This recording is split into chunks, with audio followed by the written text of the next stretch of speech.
అనన్యకు తన అమ్మమ్మ ఇంటి తోట చాలా ఇష్టం. ఆ చిన్న గ్రామంలో ఉన్న ఆ తోటలో రంగురంగుల పూలు, గింగిరాలు తిరిగే తేనెటీగలు, ఎగిరే సీతాకోకచిలుకలు ఉండేవి. ఒక రోజు అనన్య తోటను చూసి ఆశ్చర్యపోయింది. పూలు వాడిపోయి, మొక్కలు నిర్జీవంగా కనిపించాయి. అమ్మమ్మ, మన తోటకు ఏమైంది?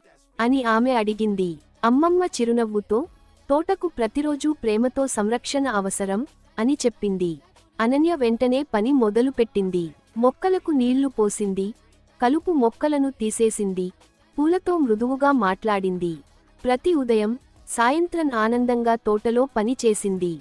కొన్ని రోజుల తర్వాత అద్భుతం జరిగింది.